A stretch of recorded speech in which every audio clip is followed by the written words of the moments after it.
Welcome back to my channel. Happy New Year. Oh, Happy New Year, girl. Sorry, my hands were mad ashy, so I'm just, getting the girls together. Oh, nail cam. Let's see. Oh, aren't they fabulous? The camera's not focusing on the right things, but that's okay. So y'all, this is my first video of the year. I hope you guys had an amazing new year. I hope you guys had a lot of fun over the holidays. Girl, I had too much fun over the holidays. I done indulged a bit much, okay? Like, a lot. I didn't even check the scale to see if I actually gained weight, but I was very naughty over the holidays, eating all kinds of things that I should not be eating, and I'm paying for it now. Slowly but surely getting back on track. And on the topic of food, I wanted to get you guys' opinion on the Beyond Meat tomfoolery going on in the world right now. Because I don't think there's a problem with veganism or being vegan or vegan options at restaurants, at establishments, but like when a place like Kentucky Fried Chicken that's already has questionable meat starts trying to jump on the bandwagon to serve Beyond Chicken, I mean, are red flags not being raised here? Like, why is everybody okay with this? And so people keep posting their reviews on it online, and my opinion is simply this. KFC is a huge corporation. They can afford, or franchise, whatever. They can afford to create an all-new establishment that is dedicated to people that are vegan. Because what's happening is, like, they're making these... Nola is having a day, girl. They're making these options available for the vegan people and the vegetarians, but it's like subpar. It's really gross. They have more than enough money to create a whole new space instead of trying to add on some nasty Beyond Chicken to their menu. Because when I tried the Beyond Meat burger from A&W, I threw it up. It tasted like I was eating some kind of plastic. I was like, what is this flavor? What is this flavor? It was absolutely gross. And so Taco Bell is the other company. Taco Bell and KFC actually used to merge. Do they still merge? Anyway, Taco Bell is the other company that is offering a Beyond Meat. No, they're offering chicken wings. So everybody's doing the wrong thing here. Like, everybody. KFC needed to add some bomb chicken wings to their menu. I don't eat KFC regardless, so, But I still think that what they're doing is absolutely nasty because everybody's looking to turn a profit. Nobody is actually caring about the quality of food or the ingredients that, are going into the stuff. And KFC, like, your restaurant is called Kentucky Fried Chicken, okay? Not Kentucky Fried Options. Kentucky Fried Chicken. Your specialty is chicken, so stick to chicken. Open a restaurant that is vegan friendly with a whole proper menu of quality food instead of just trying to get a buck out of the consumers. Because, like, if I were vegan, I would not walk into Kentucky Fried Chicken expecting something vegan to be on the menu and expecting it to be good. It doesn't even make any sense. Same goes for Taco Bell. Taco Bell has no business selling chicken, and people are saying their belly was turning, sounding like a dryer.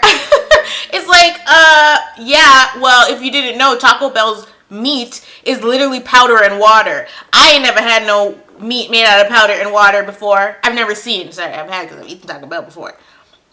But, like, Taco Bell is not somewhere I want to go for good chicken wings. Okay? You got to start questioning what you're eating, what you're putting in your body, because it's like, you deserve that tummy ache if you went out to Taco Bell and tried the wings. That's on you, boo-boo, because you knew. Girl, you knew. Like, what? You can't even feel sorry for people that do that. To conclude my thoughts and feelings about this Taco Bell wing and KFC Beyond Chicken fiasco, I just think that restaurants, especially fast food restaurants, should stop trying to go the fast route about these vegan options and open whole new establishments that caters to, or that has a versatile menu of both chicken, meat or whatever, and vegetarian and vegan options instead of just trying to add it to the menu 30, 40, 60, whatever years later, you know? Because I tell you right now, I am not going to either one of those places to even order regular food. So I'm definitely not going to be trying their vegan options. Everybody knows that tacos taste better at home than at freaking Taco Bell. Everybody knows that. You don't even really, like, you go to Taco Bell for the fried supreme, honey. At least that's why I would go, but you definitely are not supposed to go there for any damn chicken. Anyway, in other news, Cardi B suing a YouTuber by the name of Tasha K. I've never sat and watched a Tasha K video. There's some drama channels that get it and some that don't, and I feel like she's one of the drama channels that don't get it. And what it is, per se, this looks really dark, I know, just relax. Relax. What it is, per se, is being professional in your journalism, because obviously people are going to report on pop culture. People are going to report on pop culture topics. That's just a part of being in the industry. You're going to have your every move looked at and scrutinized, and you know, somebody's going to have an opinion about something, right? So that's obviously not news, but there is good journalism, if we're calling that YouTube channels that, and there is horrible journalism, okay? You're either really good at it or you're really bad at it. And a lot of YouTube channels that are dedicated to pop culture tend to be more messy than professional. And so this person's channel falls into that category. It's extremely messy and hurtful. This is the first time, I think, that somebody, a celebrity as big as Cardi B, has sued a YouTube personality. And she's suing her rightfully so. So basically, this person started to use their platform to bully, harass, slander, make up stuff, have people claiming to be sources close to Cardi B, and basically just went on a tyrant and attacked her online. And so this is the first time in history we're seeing a celebrity of Cardi B's magnitude bringing a YouTuber to court and suing, and looks like she's gonna win. It's a defamation of character suit. I am honestly really happy that this is happening, because drama channels like this are so painful to watch. It's like they just come up with any old narrative and will talk about you or talk about celebrities in any which way. And this person has admitted on the stand in court that she made up stuff about Cardi. She did not verify, she did not check. And when Cardi had declined to go on her show, on her podcast or YouTube channel, whatever, to clear up the rumors that she basically started, Cardi declined and things got worse. And I don't know, this person is obviously narcissistic, but I don't know why she wouldn't just apologize. She doubled and tripled down to the point where she ended up now in court. And when Cardi is done with her, she's not going to have anything left. This is a multi-million-dollar lawsuit. It's going to be a wake-up call to a lot of the messier gossip channels on YouTube, because people are going to take the fact that Cardi is as big as she is and see that it's okay to sue people that essentially have nothing, you know? If they are in fact attacking you, spreading false allegations about you, claiming that you have genital herpes on a huge platform like this, to the point where Cardi actually had kissed her daughter on a video, and people were in the comments saying that, ew, why are you kissing her? Don't you have herpes? Like, that's crazy that the girl made that up about her. And people are running with it. Like, it actually affected her livelihood, her work. I'll post the link in my description box of the guy that's been sitting in court every day reporting on it. I think there's actually a hearing today. The girl was spreading some vicious rumors about Cardi, and I'm so happy that she actually is going forward and taking this girl to court, because people like this should not have YouTube channels. Like, you cannot literally be on YouTube and making stuff up about people because you don't like them. Like, and the joke is that you don't even know these people, so how are you just gonna be sitting there making up stuff about them because you don't, like, how do you choose to not like somebody that you don't even know? You know, it's kind of crazy. The girl and her husband, because the gag about YouTube, with the exception of a few, just a few, the gag about YouTube is that a lot of the girls with big followings, their boyfriends or their significant others are unemployed, and basically, in order to look like their boyfriend is not a bum living off of their fame and fortune from the tube, a lot of these girlies employ their husbands or boyfriends, fiancés, whatever. They employ them for tax purposes, for, you know, the purpose of not wanting your boyfriend or your fiancé to look like they're living off of your millions, because, or thousands, girl.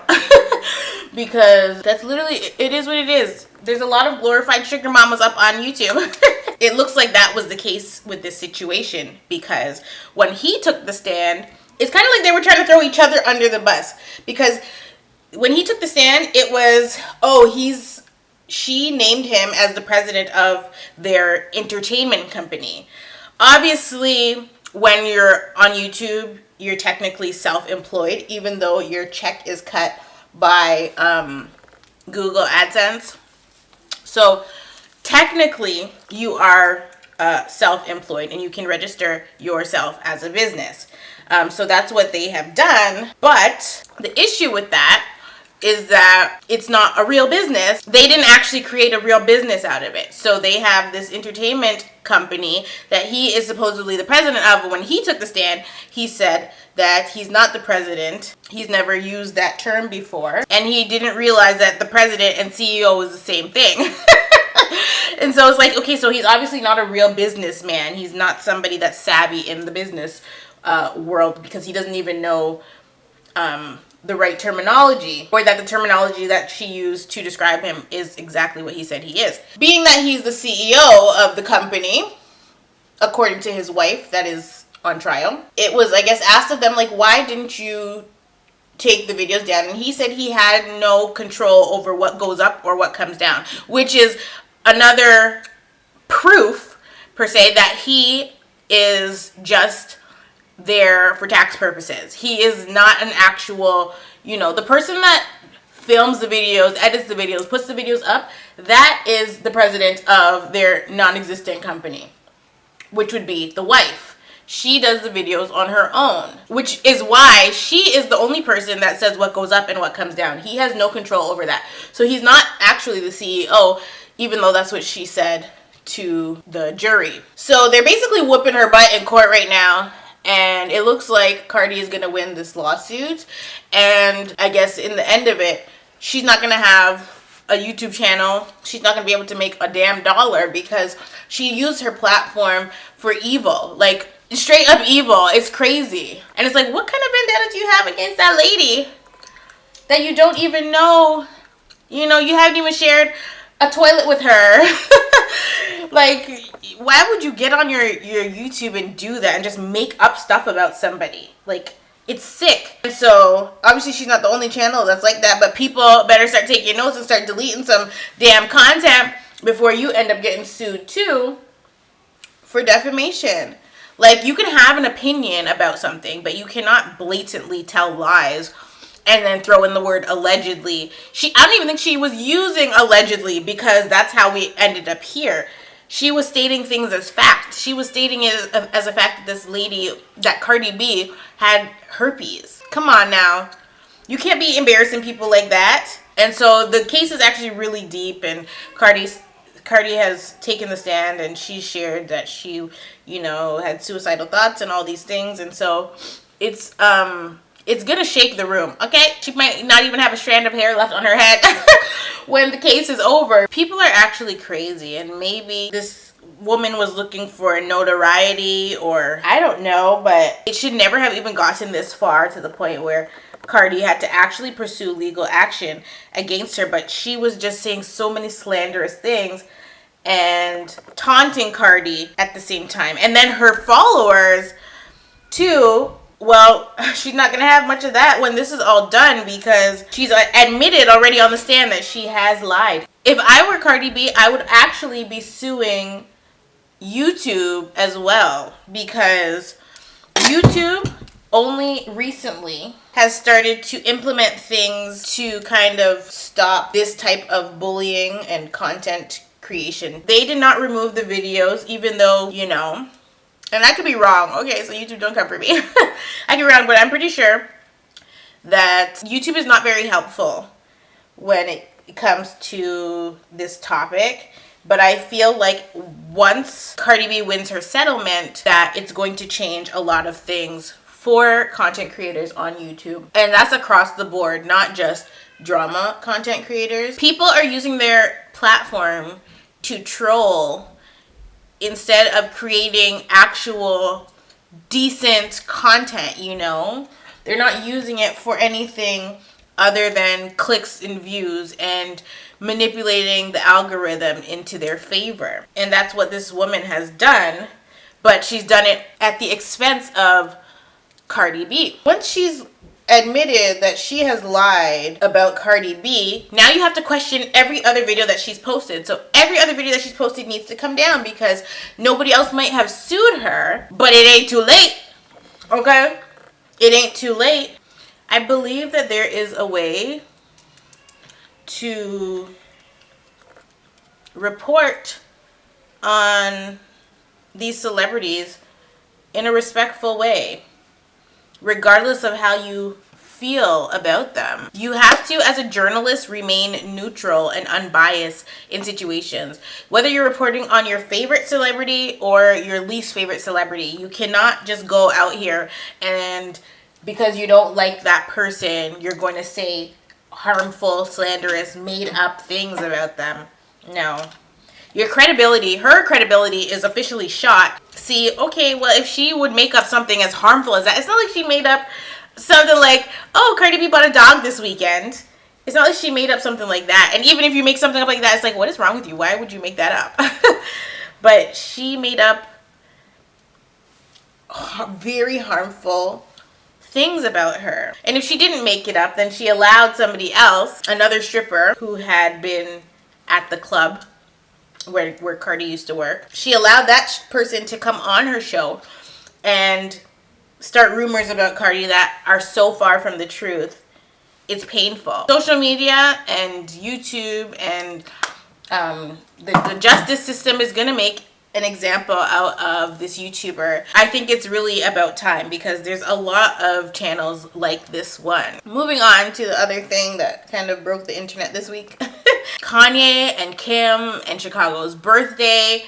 It's like, what the hell is going on here? This is very ghetto, okay? It's very ghetto. It was Chicago's birthday a few days ago. Stormi's birthday is actually in February.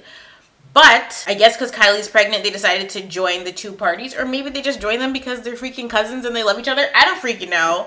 Either which way, they were having a joint birthday party. Now, Kanye got online and basically posted a happy birthday message to Chicago, because he said that he could not get the address of the party in which he wanted to attend. Now, there's only a few circumstances where I could see your ex-spouse or your ex-baby dad, whatever it is.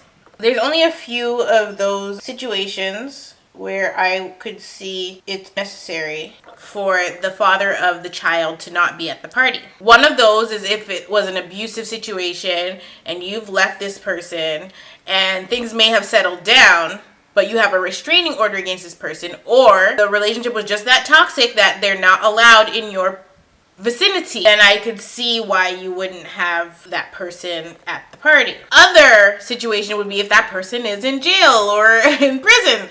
Obviously they can't make it to the party, okay? But really, there's not a lot of scenarios where I would say don't invite dad to the party unless the child says, I don't want my dad to come. Other than that, daddy should be at the party. Kanye got online and stated that nobody's giving him the address to the party. He even said he called Tristan, and Tristan said he would ask Chloe. And thanks for that little tidbit, Kanye. Basically, Kim wasn't answering, nannies weren't responding. Nobody was telling Kanye where the party is going to be. But he knew that there was a party, and he couldn't contact anybody that would give it to him. That's when he posted online and shared his feelings about this. This is coming up off of, he just did an interview with Hollywood Unlocked and was expressing other things that had been going on prior to Chicago's party. So anyway, shortly after we see the live video of him he's saying happy birthday to his daughter, we see pictures of him at the party. So I was like, oh God. I guess they got the message loud and clear. So he goes to the party, he takes some pictures, and then he comes online again, basically shouts out Travis Scott for giving him the address to the party. And he shouts out Kylie because apparently when he got to the party, security wasn't trying to let him in. At that point, red flag started to raise, and I'm like, is this a publicity stunt? Was this so that Travis Scott could have something good about himself in the press right now because of the Astroworld stuff? Or was this a genuine moment? It's so hard to tell when it comes to dealing with this family, because the following day, sources close to the Kardashians and Kanye, aka Kris Jenner, basically let everybody know that Kanye had actually said they should have two separate parties, which is why that this thing even happened. My argument to that is, even if they were supposed to have two separate parties, that doesn't mean that dad can't go to the party mom's having and mom can't go to the party dad's having. That doesn't necessarily mean that. It didn't make sense to me. It still doesn't make sense to me, but I don't care that much. I think it's very toxic to try to keep children from their other parent, whether it's a dad or a mom. I think it's extremely toxic. Unless it's necessary, it shouldn't happen. Especially in the Black community, where fathers have been stereotypically absentee. You know, I get where Kanye was coming from with what he stated. And the other thing that he's said in his interview was that he recently found out that he's not allowed to go into his old home. But he said that Kim never communicated that to him, which is odd as well, because he should technically be told by Kim and not by security that I don't want you to come into the house because I don't want to confuse the kids, I don't want to blah blah blah, you know. So he was saying like North wanted him to come upstairs and see something and he couldn't go. Unless there is a restraining order in place, I really don't see what the issue is, but it's her house, it's her rules. Now, something that I mentioned in my last video actually manifested. And I thought that was interesting. So in my last video, I talked about how Fletcher stated that she did not care about domestic violence incidences because women were having an issue with what she said on the podcast with Don't Call Me White Girl, aka Mona. People had a big issue with that, and her response to it was, we do not care. Okay, we do not care. Okay, like that's the energy she was giving. That's the words that came out of her mouth was, I don't care, we do not care, I don't care. She kept reiterating that. And in my last video, I said that I didn't think that she was a savage ambassador, but you guys told me that she is one when I posted that last video. And so she was indeed a savage ambassador, and Savage yoinked, removed it just like they removed Reyes, because Rihanna is a domestic violence survivor, okay? So they're never going to align with somebody that's saying we don't care about your situation, I don't care, or somebody that's promoting that type of violence against women. She was indeed removed from Savage. And so this happened at the very beginning of January. And so the day that it kind of broke, we see her tweeting like she's already made I think 2 million or something like that. It was a large sum of money. She already made X amount of dollars for the year. Well, IRS is watching, girl. But she already made X amount of dollars for the year. And it kind of felt like it was a response to everybody kind of saying, haha, you lost your sponsorship because you wanted to be flapping those gums. But she hasn't addressed the fact that she was removed from Savage. Now, Savage is paying the girls, okay? They are definitely paying the girls the funds. And so it's not a bag you really want to lose. But she lost her Savage Fenty bag. And I don't think that it's necessary to rejoice that somebody is losing out on something. But I don't feel bad for her, and I don't feel good about it either. You know what I mean? Just because you never want to see another person lose, but if you're losing at the expense of your own mouth, it's the same situation with Cardi B suing Tasha K. Your mouth is what's going to get you in problems 99.9% of the time. And that brings me to my next subject, which is Pastor Todd, Michael Todd, Pastor Michael Todd. Not Todd Michael. What are we doing? See, this is the problem, guys, and this problem is multi-layered at this point, but this is the problem. We are allowing certain folk to preach to the masses, and people, you know, when the money starts rolling in, especially in this industry, aka the spiritual industry, because at this point that's what it is for a lot of these pastors. It's a gimmick. And so when I was first introduced to Michael Todd, which you guys introduced me to him, I watched one of his sermons, or I tried to sit through one of his sermons, and immediately he was a little bit too much of a gimmicky kind of vibe. I wasn't feeling it. That's not how I like my spiritual stuff to come in. But because I'm trying not to judge how he's sending me a message, I want to be able to still receive a message if God is in it. And so that's how I was put on to Pastor Michael Todd. Now, over the last few months, I would say that I was kind of led away from his ministry, because I watch a lot of different pastors, but like I really tried to use the spirit of discernment where spirituality stuff is concerned. And so with this pastor in particular, something about his channel, I guess, YouTube channel, something about his messages kind of was making me feel like, yeah, no, this isn't for me. And that's not to say he's a bad pastor. That's just, it's not for me. I'm very spirit guided, and so I just stopped watching him. And so when this situation happened the other day, if you don't know about it, I'm about to get into it, I was like, this is whack. Okay, there's certain pastors, especially those with larger churches that have larger platforms and are doing stuff outside of the church. There tends to be an issue when the money starts rolling in that these people kind of get lost in it. Do things to maybe go viral instead of what they're actually supposed to be doing, which is leading people to Jesus, okay?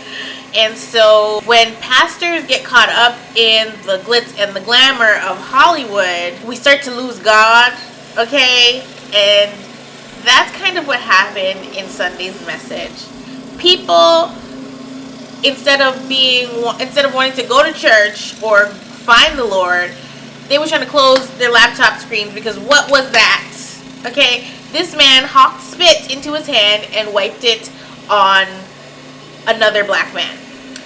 And I was gagging watching it, and I couldn't even finish watching it because I said, what is this? He's always done these, it's like a big production. Like when I watch his sermons, and some of them have been really excellent, don't get me wrong, they've been great. But when I watch his sermons, oh child, I'm talking over the snowblower, girl. We have like 99 centimeters of snow over here. Hold on. I'm so used to it, my brain just blocks it out. So sorry that I've been talking over the snowblower this whole time. Anyway, some of his sermons have been excellent, and they have made me, break down crying. But I always have felt like when I'm watching him preach, it's a production. I'm watching Broadway. Like it's extra, it's extravagant, it's doing too much. And so that's always really been my stance on this pastor. But you don't want to miss the message because you're too, caught up in what he's got going on stage. But it's hard to ignore it because he's using it as the example. He always has props on stage with him. And that's just, I really just feel like if you could preach the house down, you could preach the house down, okay? You don't need to do all that. But because he's trying to reach a certain demographic and generation, he's trying to make it fun. And so I think a lot of time he crosses the line. This was not fun. This was just nasty. And so he was trying to basically give us a visual of Jesus. You are not Jesus, sir. He was trying to give us a visual of Jesus spitting and curing a man's blindness, because that is a story in the Bible. But you're not Jesus, and you could have used a spray bottle and pretended. You could have pretended to spit in your hand, sir. My thing is, you sat there because you have to do, if you're a pastor, you have to meditate on whatever word God is trying to put in your spirit to give to his children.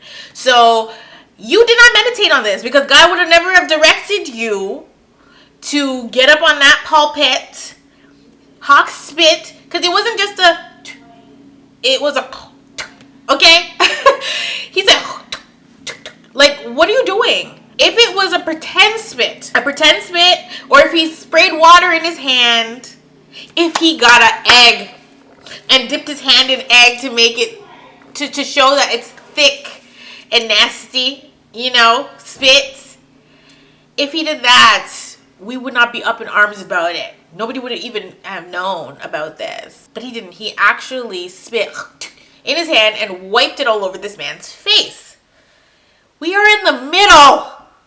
I don't even know if we're in the middle. We are in the midst of a pandemic, a global pandemic. That means everywhere in the world has been affected by this. And currently, where I live, we're under lockdown, an actual lockdown where we can only go out, basically grocery shopping, to the pharmacy, and if you need to go to the hospital, to the hospital. And actually retail's open too, but most things are closed. Restaurants, you cannot sit and dine in there, and even if you wanted to sit and dine in a restaurant right now, you would have to be vaccinated. But everything is closed except for shopping and essential services. So where I'm from, we're locked down because of this virus. You're at church and you're spitting in your hand and you're wiping on somebody's face.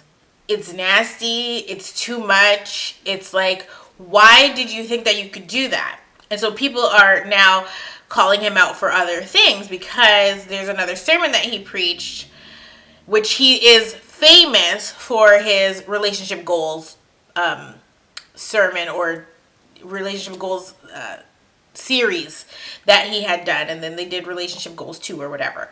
So that's what he's famous for. That's how he kind of was shot up into this stardom that he's now living in. But God has been lost for a while in his sermons. I think when you're spending too much time on production and what it's going to look like and shock value, that's kind of when people's light bulbs are going to go off, like they did on Sunday, and say, this is not the church for me. This is not the pastor for me. He's going to lead me the wrong way. And it's scary because he's not the only one that is leading people the wrong way or away from Christ. They're doing stuff that is counterproductive to the kingdom.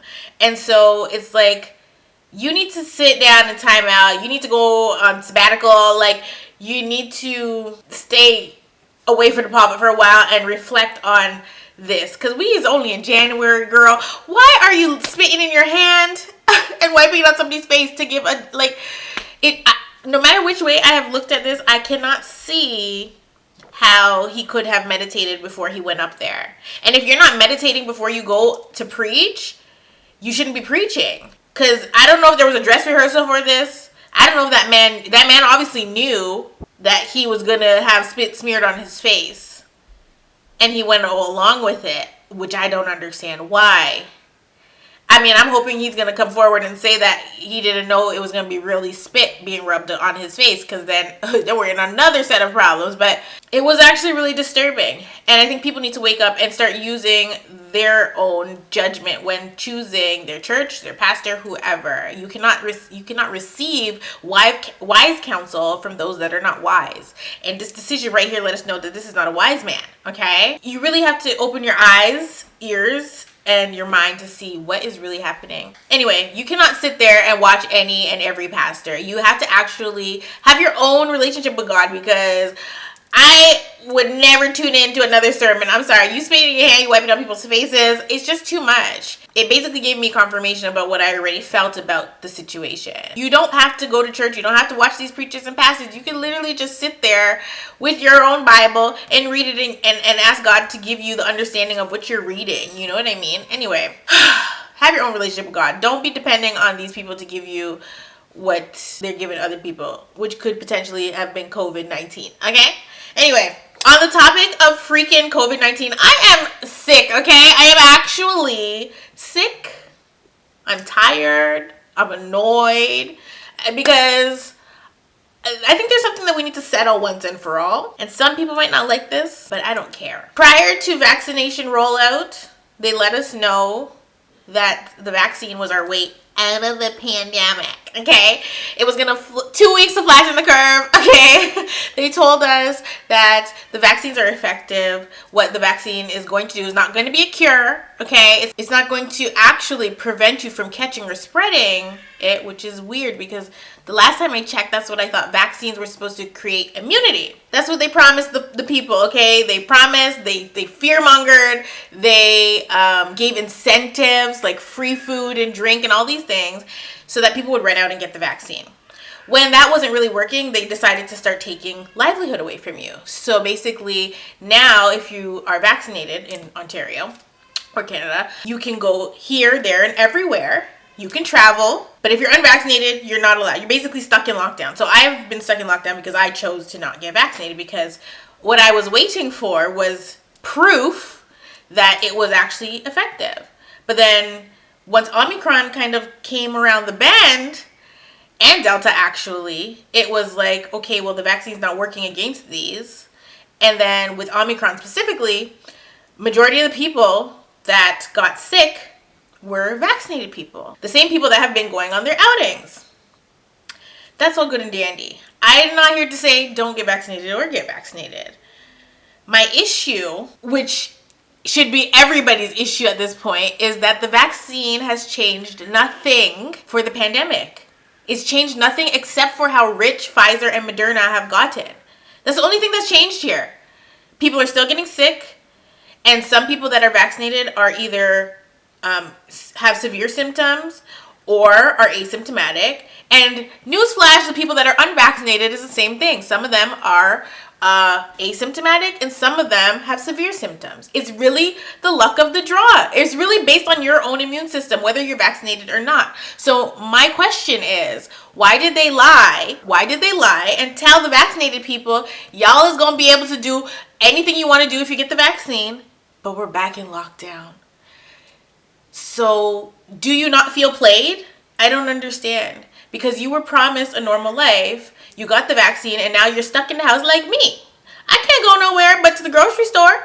Like, you're stuck in the house. You're back in the house bored. Okay, so I am very confused and perplexed why people are still cooperating and going out to get their 1500th booster shot when you still can't go anywhere. You're still locked up. I don't get it. And so my whole thing is too, I'm also not opposed to the vaccine per se. I just want to be confident in the vaccine that it's actually effective. But my husband, who was vaccinated, got sick, and the whole entire staff got sick, so I don't understand. Literally, there's not one single... I have so many family members that are vaccinated, and they're all sick. So it's like, y'all got played. And Pfizer and Moderna got richer, especially Pfizer. Pfizer, they're raking in all the dough, and that's the only thing that's changed. People, stockholders in Pfizer and the drug companies, they're the only difference between 2020 pandemic and 2022 pandemic. The rest of this has just remained the same. The virus keeps mutating, and now they've actually confirmed that we're going to be able to get Paxlovid, which is the pill that you have to take 6 times a day for 5 days, or is it 5 times a day for 6 days straight? 5 pills a day, 6 days in a row, or 6 pills a day for 5 days in a row, 6 pills a day. I don't even really take Tylenol or Advil when I have headache or muscle pain. Like, what are you what?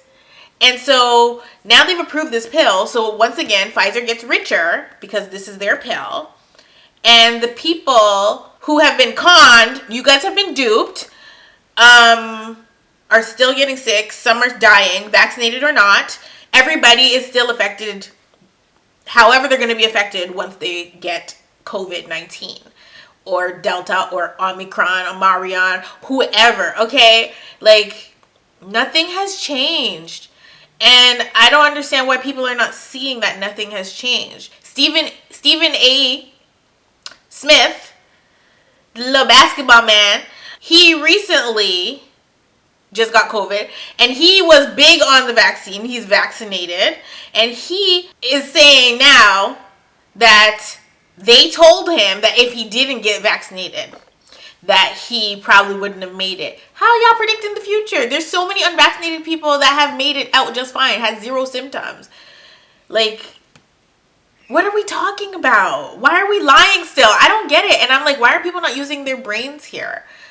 Like, what? I would take the vaccine in a heartbeat if I really felt like it was going to change something for me, for my family, for the people around me. Like, if I felt like it was actually necessary, it was going to change something and do something effective and protect me from catching COVID, protect me from dying from COVID, protect me from germs.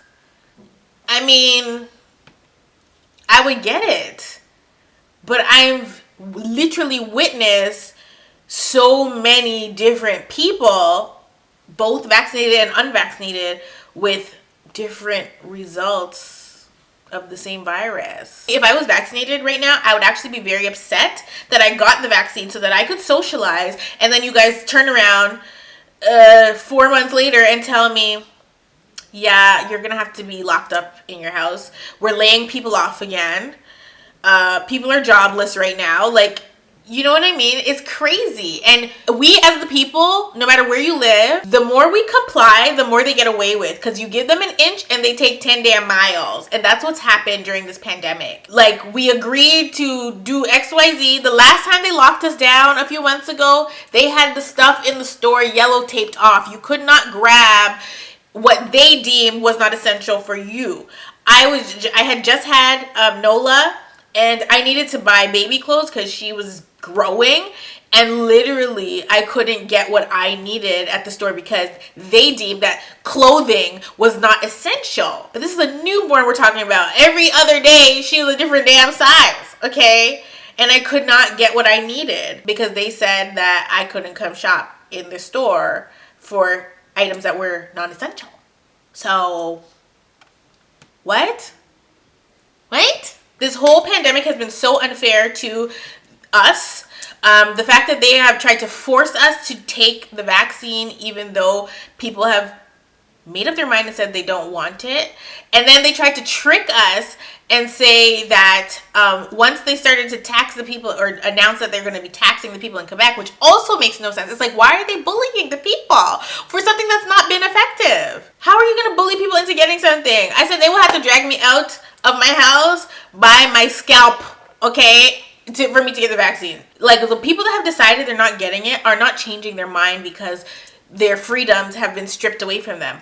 My freedom has been stripped away from me, and it's solvable, or it's supposed to be solvable, if I go out and get vaccinated right now and decide to comply. Because I have no issue with mask mandates or whatever it is, but like, I do have an issue with you telling me, okay, well, if you don't go out and get this vaccine, you're basically no longer a Canadian citizen. Okay, like, what? That's basically what they're telling us, because in Quebec, they're going to tax them. But y'all don't tax people that are overweight, smokers. Y'all don't tax those kind of people. So why are you taxing people that are choosing to not get vaccinated? Because the people that do have the vaccine are still in the same position as us, locked up and bored in their house, and also unemployed.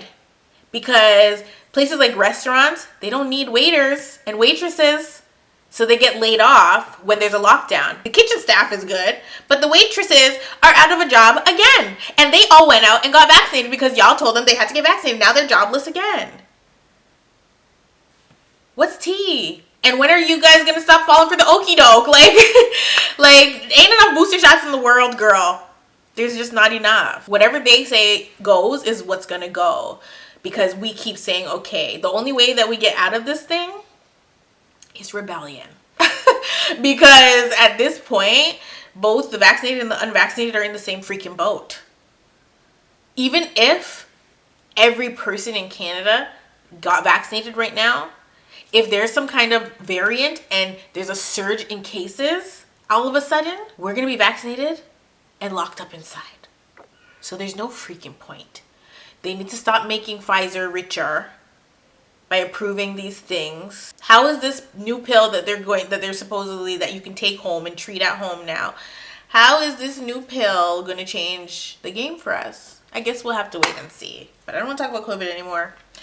Okay, because I actually forgot to mention something when I was talking about Ari getting removed from Savage. I don't know if she has a PR team or not, but she went on another radio station, and I didn't watch the whole interview, so maybe I shouldn't really have a full opinion on this.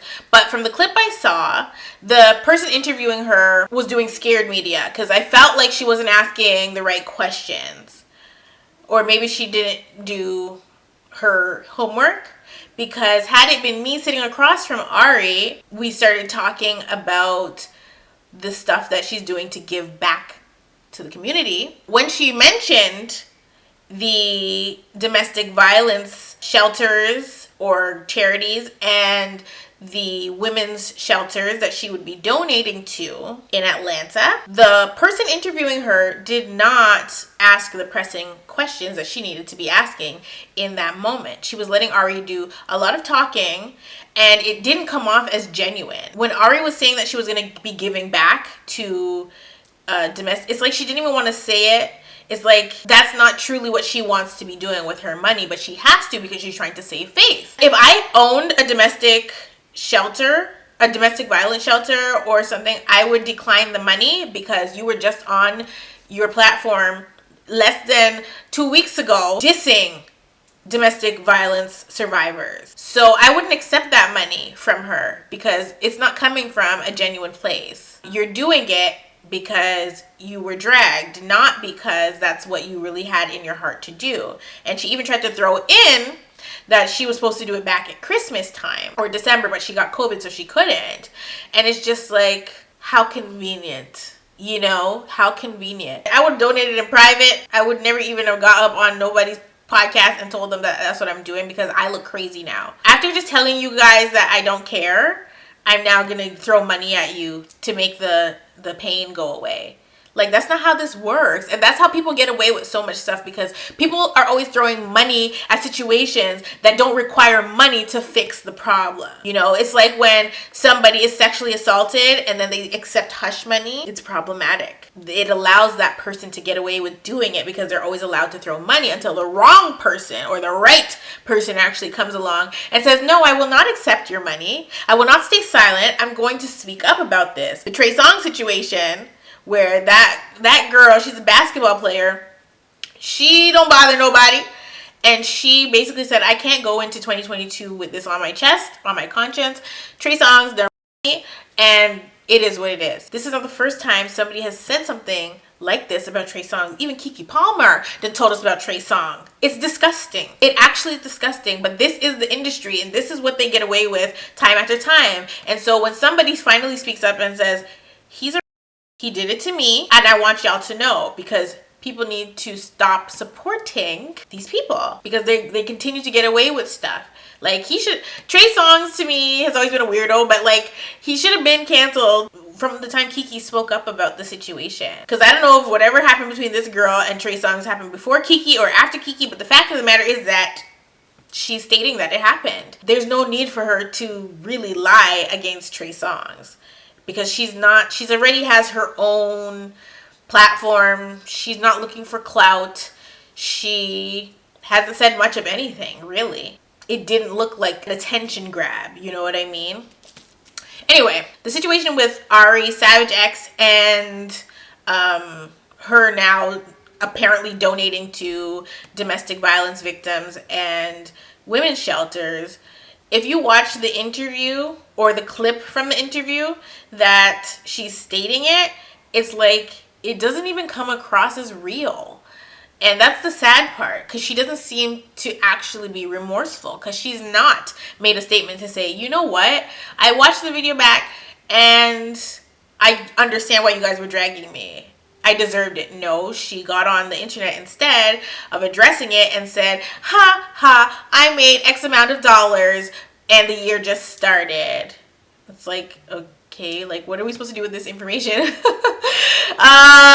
What are we really supposed to do with this information? I don't understand. So yeah, where Ari is concerned, I think that she needs to just, disappear for a while, do some self-reflecting and some serious growth. She's not been apologetic, and I feel like Black women already have such horrible stigmas and stereotypical BS to fight through, that when people like Ari have platforms the way that they do, it's important for them to be aware of their actions and their words and what they say and do, and how impactful it can be on not only themselves but their followers, their subscribers, whatever it is, you know what I mean? You don't ask to become a role model. I don't think that she's necessarily a role model, but when you are given a platform, there's a reason for it, it can't just be negativity all the time. And I feel like that's kind of the direction she kind of heads down, because even this morning there was a video posted that she posted, and it's like, are you slow? Like, I don't know how you say that to be funny, because she posted a video confronting somebody about them talking over her, and she had their contact names saved as big, fat, sloppy bitch, something of that nature. And it was like, why not just not save the number? Just don't save the number. Why would you save somebody's number as that and then record yourself confronting them, saying like, you were talking over me and it was really disrespectful? Like, girl, I don't even know what to say at this point. It's like, you're doing too much. Like, why did it need to be recorded and posted on Instagram that you were checking somebody about how they were talking over you when Tay was filming his video for YouTube, and how you thought that was rude? Like, why would you record that and post it online? It's like, it's clown stuff. I don't know. I don't know. I feel bad for people like this, because it's like, you have such opportunity to do good and you squander it. A few months ago, I posted a video that was about Free Britney. As you guys know, she won. She's out of her conservatorship and she's wilding like crazy. I'm not going to lie. I understand now why she may have been in a conservatorship. However, I do not think that the people that were in charge of her conservatorship were doing good by her. That's obvious. They abused her. She needs somebody like me, child. Brittany, if you need somebody to be in charge of your life, hi, me, girl. I'm real lenient. But I see that she needs guidance still. And I hate that for her, because she's technically supposed to be a grown woman, but so much has been stripped away from her. I still feel like she has childlike tendencies, and I worry about her per se. And I say that because the stuff that she posts on Instagram still is a little strange, and I think she does a lot, and I feel like she needs good people in her corner to maybe not control her, but help guide her to making better decisions for herself. I understand she's coming out of something that is super traumatic, but she definitely needs some guidance. I think everybody needs guidance. Me, you, girl, everybody. We all need some kind of guidance in our life. Like, you should always be seeking wise counsel from somebody that's wiser than you. And I feel like she's missing that, and it's hard for her to trust people, so I understand. But her posts are still worrisome, even though she's out of the conservatorship. She might be even a little bit, it might be even more worrisome now that she's out of the conservatorship. But her feud with her sister is interesting. She's basically calling Jamie out because Jamie is now all of a sudden releasing a book and doing all these things. And it's like, it's off of the back of the abuse that you guys had on your sister, or putting your sister through. You shouldn't be releasing damn book, okay? You should be sitting there quiet and raising your children. You ruined Zoe 101, so we're mad at you still. But, like, what they did to Brittany was horrible. And she's trying to say, like, she had no control. Girl, you've been growing for a long time. You could have definitely have helped your sister out. And what she's doing now by going to the media and trying to push her own stuff, like, it's not giving supportive sister. I don't believe that she fought hard enough. Because I feel like Jamie could have ended the conservatorship. Jamie could have went to her dad and had him end that conservatorship a long time ago. This is a big girl, okay? She could have helped her sister in many different ways. It took the fans and the public to get Brittany out of the conservatorship. Jamie is dead wrong. She shouldn't be saying anything. If she tries to help her sister behind the scenes, I think that's great. But, like, if I were Brittany, I wouldn't be accepting her help based on what Brittany has shared. She said she wants to sue all of them. Brother, sister, mama, dada, everybody. They did wrong by her. And Jamie is continuing the abuse by doing interviews, releasing a book. Why didn't you release this book before? You've had years to release a book. Why didn't you release it before? Why are you releasing it now? And why are you discussing your sister in the book? This is even more hurtful to Brittany. I feel like Brittany has every right to cuss her sister out as many times as she wants because her sister went to the media first. And I feel like Brittany's family needs to just back off and leave her alone. But I do feel like Brittany still needs somebody in her corner to manage her life for her. I don't think that she's the greatest at making decisions for herself. You see it in the posts that she posts on social media. You see it in her captions. It's actually a little hard to watch. It is what it is, She's gonna live her best life, and we just have to pray for her, girl, because ain't nothing else we can do. Brittany, call me, girl, okay? Call me if you need an assistant, because I think you need some help, girl. That is pretty much it for this video. As you can see, I have a wig on today because